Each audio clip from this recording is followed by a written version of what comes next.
Robin Williams is a man that is loved by many. Known for his comedic genius and his passionate acting, he's someone that fully embodied every character he played. Robin seemed to take new life lessons from every movie he worked on. In many interviews, he speaks of the experiences he had working on the 1989 film Dead Poets Society with director Peter Weir. He states that Peter is more than just a director, he's also a teacher. There's been no movie that I've walked away from, even the ones that didn't do well, where you don't go, I learned a lot. What about Dead Poets Society with Peter Weir? One of the greatest experiences. It was incredible. It was the true learning experience, because Peter's more than a director, he's a teacher. I don't know anybody who's worked with him that comes away going, well, that was nice. You come away a different person. He infuses you, like when we were doing that movie, he gave us poetry, he gave us music. He played music during takes that would just get you into this incredible spirit and very inspiring. I remember when the boys stood on their desk, I was going, this is very powerful. I looked over and I saw a Teamster crying, and I went, okay, this is really working. But it was this inspirational movie where it's the first time I did a film where people were touched beyond the movie, where they want to change their lives. And I hope for the better. Many people said they became teachers. I went, oh, good luck. Especially picking that profession in America where you know that's going to be you have to be dedicated to be that. Done with Peter Weir, who was an amazing director. Did you tone yourself down a bit for that? He was not as off the wall as you. Yeah, often. But he said basically that, there's no need. Man just let his ideas speak for that and commit to the ideas. He was the one that said, just because you say action, you don't necessarily have to act, which is great. It's a very freeing thing to say, just be in it. And that's great. It was wonderful. In The Fisher King, Robin plays a man who becomes catatonic after witnessing his wife's death. It's a difficult film to break down due to the many complex layers it possesses. Even Robin has a hard time explaining the meaning of the film, although his words will do much more justice than mine. It's about a lot of things, but it's a little difficult to grasp in like 2 seconds. I don't think you can tell them about one thing. I think that's what it doesn't come and say, it's about trust.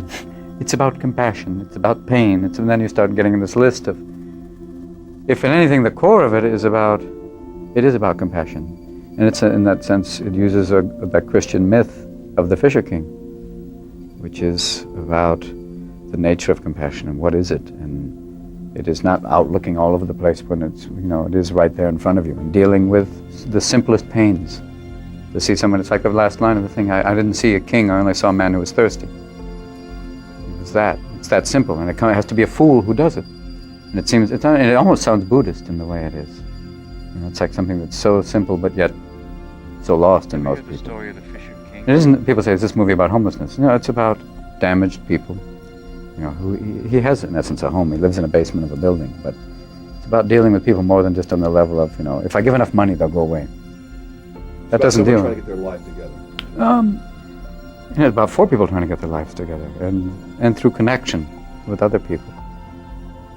And in the end, that's all you have, There's this incredible loneliness that you can experience to the point where he creates a whole other person to deal with, to come out of, to find redemption, to find himself again from a horribly traumatic event that happens every other day in America. It's just about impossible to talk about Robin Williams without mentioning his comedies. There's many teachings to pull from his serious roles, but even his comedies offer a substantial amount of wisdom. Here Robin relates the 1992 film Toys to concerns he has for the younger generation. Kids have too many toys in this country. In the West, indeed, kids have too many toys. It may be true. I think they have toys that don't allow them to use their imagination. So many toys have forgotten how to play. Yeah, because when you have that many things, you're just kind of inundated. You can see that sometimes where they go, where do I begin? And they also have toys that do everything for them so they don't have to create it. They have interactive toys. They have the ones that, good morning, how are you? I'm always frightened that those interactive ones, you're going to wake up one day and have a little knife going, I don't like Daddy. These are the things you have to remember that. Even video games, I play them with my son, but it seems like everything is done for you. You don't have to imagine it. There's also a dangerous thing because you tend to just be focused on the game and you won't relate to each other. You just be like this. In the cartoon Fern Gully, he raises awareness for the Australian rainforest. He also relates to American forests in this interview. When I did that cartoon Fern Gully, which was trying to just make a point, just to try and teach a little awareness on that level. This was an Australian setting? Yeah, it was on the Australian rainforest. which you're losing at a rapid rate, and so are we. Everyone, they're cutting them down. In America, I mean, everyone talks about the Amazonian rainforest, but America has lost more of their old-growth, incredible woods than any place, and they're all gone. And it's usually just to sell to Japanese for paneling. Do people want to hear Robin Williams tell them that? Don't we want a comedian to divert us from problems we can do nothing about? You could, and it'd be quite nice, and then eventually we'll all be doing comedy, and I'll be going, don't you just hate it when your oxygen filter backs up? I mean, you can divert or you can make people aware of it, and that's what comedy can do without, stuffing it down your throat, Many people consider Robin Williams one of the greatest comics and actors of all time. But where is it he gets the inspiration from? I think that sometimes when I perform, that it's just you open yourself up and things pass through you. Like a good vowel movement. You let it go and you find ideas that way. I don't know where they come from and I don't bother asking. For a man that sheds so much light, it's hard to see where the dark side of Robin Williams comes from. A Robin Williams quote that sticks out to me is, "All it takes is a beautiful fake smile to hide an injured soul, and they will never notice how broken you really are." It makes me wonder how much time he spent hiding behind his own fake smile. Yeah, at times like that, you understand that that Marceau piece that he does that's so frightening, where the man is caught in the comic mask. Yeah, I used to do a thing about that too, called Celebrity, about this man trying to go on a guest with a big smile, goes home and takes off like... And is a monster. But yeah, it's like a whole bizarre thing, because sometimes maintaining that is a very scary thing. And not being able to get out of it. Yeah, it's true. You said about sometimes being on, that people want you to be a certain way, and sometimes you can't help but be depressed, or just the nature of being.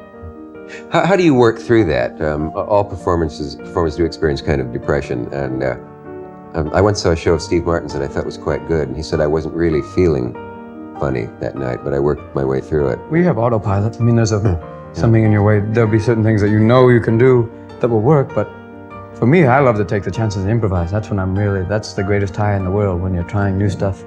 Or getting suggestions and playing and doing new things. Mm-hmm. That's my favorite. That's the unknown, the special land.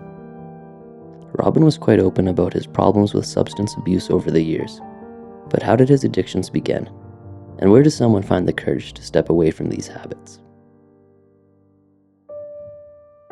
But do you remember getting into it? Getting into it? No. Was it a gradual thing? Or? Yeah, it was very gradual. It was just, and you're off, you're off and running.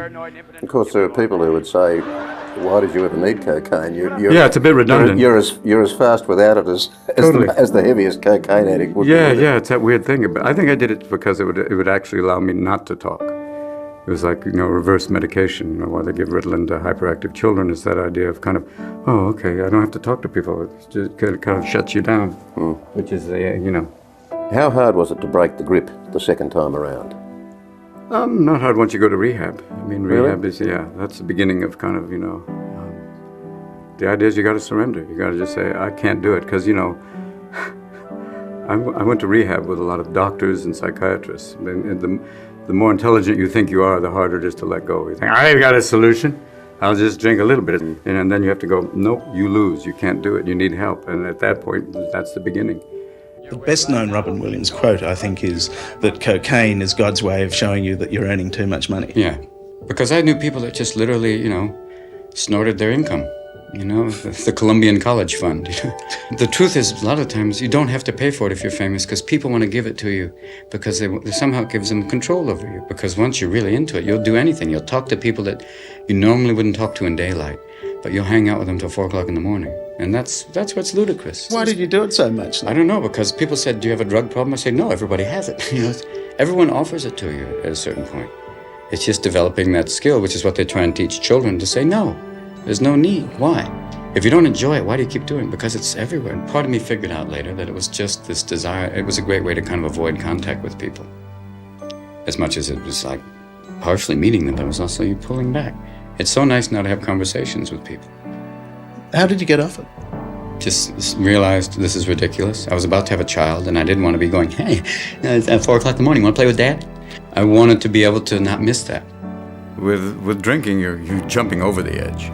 There was a guy who jumped off the Golden Gate Bridge, and he survived. And they said, do you have anything to say? He said, yes. Halfway down, I thought it was a bad idea. And I had 20 years sober, and then all of a sudden I thought, I could drink again. No, you can't. On August 11th, 2014, one of the most funny and influential people in the world, passed away. Rest in peace, Robin. Your legacy will live forever.